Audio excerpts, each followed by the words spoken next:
What's going on, Fritz fam? I am here at Lucas Bretz's house. Hey, hello world. He has a crazy fish room in this fish house right here. But first, we're gonna check out the ponds because there's just so much to see. Yeah, there's a lot going on. Let's get to it.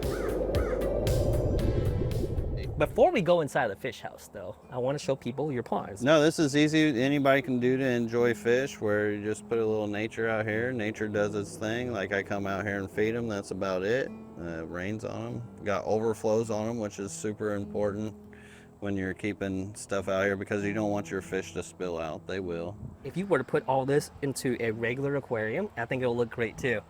Because Yeah. you got all the plants in there. What kind of plant is that, Some by the people way? might be judgy. That's actually a guppy grass, but it's got algae on it. I don't know if it's from all the organics breaking down or just the different lighting that's going on right now or a combo of both, because during the seasons, a lot of plants actually get a lot of the signaling from light. Like they read so much from light on how to behave if like winter's coming and all that through wavelengths, whether they're red or blue. You keep these indoors as well and do. outdoors. Are they brighter out here? Do they do well out here? So with rice fish, yeah. I actually got a lot of the rare Japanese rice fish that did the whole eggs thing and all that. Kept them inside. They did not have very much color. Didn't really look like anything like they were supposed to. But then brought them out, and it made all the world difference on how they looked as far as like getting all those unique patterns and colors out of them like you should. They carry eggs, and then they attach the eggs to a certain plant. Yeah, yeah. And that's which how is they breed. wild. They're not exactly live bearers. Yeah, but they'll carry that clutch of eggs right behind their anal fin, and eventually we'll drop them off at some spot. And then Now, what are these called exactly? those are the King Yama blood reds.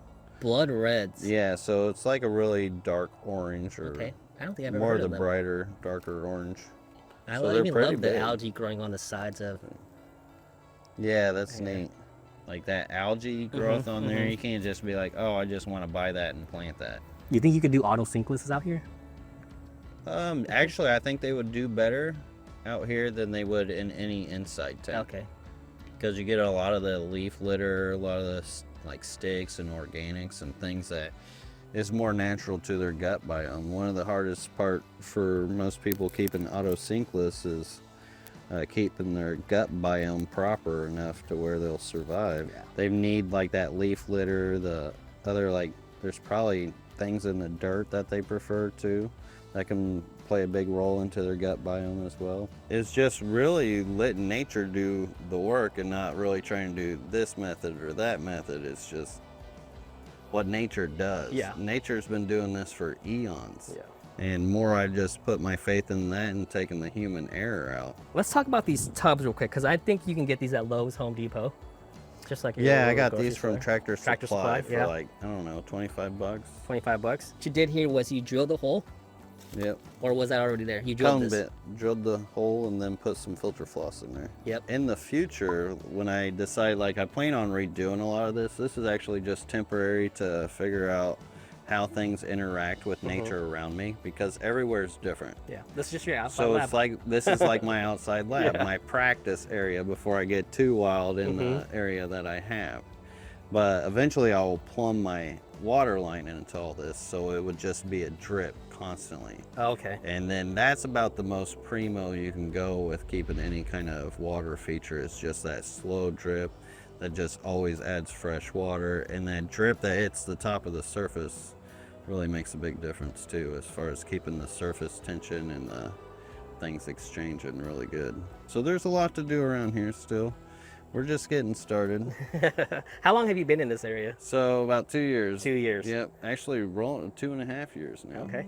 I was supposed to be here like maybe a month Yeah, ago. about a month ago. Month ago. Yeah. Hurricane Helene. Yeah. And you had no power, and I was like, yeah. The exact day you were supposed to Yeah, be the here exact was day. when Hurricane Helene This came. is crazy. And it was a Cat 4 heading straight our way. 500 miles in diameter. Obviously, not having any power would make it rough to do a fish room tour. And then just for safety's sakes, as far as when it comes to hurricanes, a Cat 4 is kind of like our Yeah, you limit. had to evacuate. Yeah, exactly. so- Like maybe if it was a 2 or a 3, I would hang out. 2 weeks later, another hurricane. Yeah, hit. I And think, how'd you was do it well with 2 that? weeks or was it like the next week? Milton, a catastrophic Category 3 hurricane.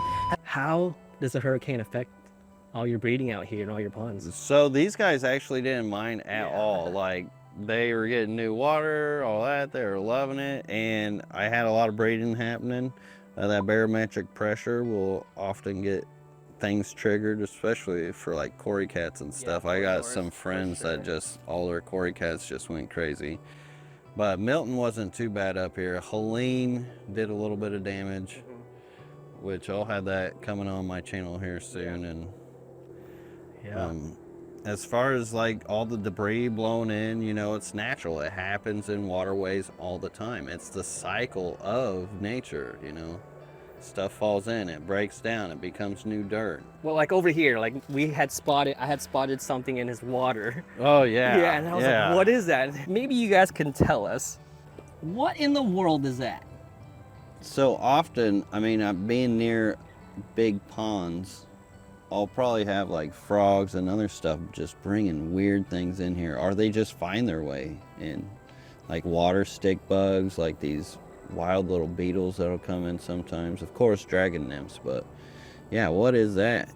What is that? Still fish in here living with it. We've got the Dalmatian, I call them the magical Dalmatian Yeah, guppies. look at that female. Let's pick another pond where we can, I picked one, you pick one. I would say probably any of these here. Okay, let's go over here. So this is a red tiger rice fish, and they're supposed to get long fins as they get older. So it's like an orange. They kind of look like calico ones. Yeah, it's kind of like an orange rice fish, but it has that like tiger kind of pattern to it. Looks like there's a huge dragonfly right there.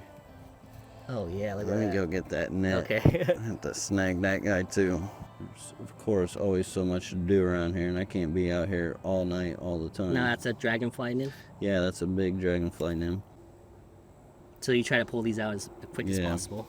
One day I want to fish big enough to like just snack those two. Yeah, this is my hodgepodge line. So, you know, I like rice fish. You can kind of mess around with them with the genetics. So that's the thing about the hobby in America right now is there wasn't a lot for genetics here. But in Japan, it's a whole nother story. Like those guys get crazy with it. Yeah. There's like multiple magazines that have Medecas. Here we don't have no specialized Medeca magazines. So we've just now been getting a lot of those eggs from Japan and just now starting to mess with the genetics. So this is kind of like the frontier of it all. Let's go over there. Yeah, you guys will like this. Yeah. And this is such a unique pond. You did this yourself, I'm guessing. Yeah, hand dug it. It's 2 foot by 4 foot by 20 foot. Okay, let me... I think it's like total of 3 foot, but then there's like a lot of substrate. Oh, it's deep, dude. Yeah. I can't even stick this to So maybe it was 4 foot. So I dug it 4 foot deep, and it's 2 feet across, and it's 20 foot long. 20 foot long. Yeah. And what's in here? So those are Dalmatian mollies or platies. They're with red tail.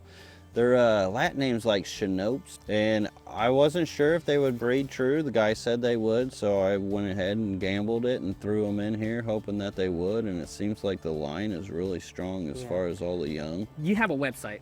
Yeah, I do. But you're also known to not sell your favorite fish. Yeah, I'm a bit of a hoarder. You're a bit of a hoarder. At least it probably Can we at least get seems these that on the way. website? So soon, they'll be getting on the Okay. website soon. I've just been trying to like get enough to feed the needy, you know.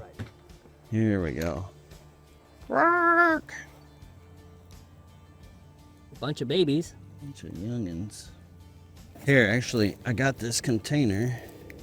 Since I've been bringing fish in from outside. Wow, look at that tail. What kind of container is this? Those are those aquatic habitat containers that I got from the Daniel breeding facility, which are like impossible to find now. Still get emails and messages about them. So what about the temperature swings out here? It doesn't get too bad as far as the heat during the summer like some places can. But this year was kind of a little warmer than usual. It would get up to 100. And so you got 100 degrees and then sun just beating down on these. But I did put these on the back side of my barn because it would get half of that light would be shaded. But this is my trout Goudiad pond. You got to be careful around here because there is fire ant city, dude. Oh yeah, yeah. So this was actually a pond built out of a scrap piece of liner that I had left from my house that I had put all those ponds in. Wait, you got shrimp in there? Yeah, I've got shrimp. Yeah, they do awesome out here with the natural colors. Which is wow. Look how big they are too. Yeah, I actually didn't even mean to bring them out here. They came in on some plants and they just started populating. I've overwintered shrimp in Seattle. Yeah. Like I kept shrimp outside and the water froze over. And then the next summer there was a bunch of them and then they're always just way brighter. Yeah. They just like the sun more. Yeah, the sun definitely plays a role in their color for sure. Yeah. They look highlighter green. Yeah, dude. that like, one see right that there one? Yeah. with that leaf. And I've tried to pull those highlighter green ones out to like line them up, but they don't ever stay looking like what they do out here. Look at that yellow one right here. Well, this is better than actually pulling them out. Which is crazy because I don't have any of those golden backs in my fish room really. You can see the hurricane damage here. Was this hurricane damage or just another day? That was actually another day. Okay. Just a windy day. Dude. I actually keep a lot of my aquarium garden here for live foods to feed to my fish to try to get them to trigger breeding and stuff. But I do got these tanks of 75s of this Mexican livebear that I was able to overwinter out here. And they're not common either. They're like really rare. They're Azena. Name is too hard to pronounce. It's like starts with some X and goes on for many letters. Oh, there's one of the males coming up towards the camera. The males have this real bright yellow tail. They're trying to eat something off the camera. So the females don't have a whole lot of color, but like the males, which you don't get a whole lot of, and probably why it's never been like a mainline line. Oh, that's cool. Come right into your hand. Look how personal. Okay, so what is this one? So this contraption here, I actually had my mascara barbs.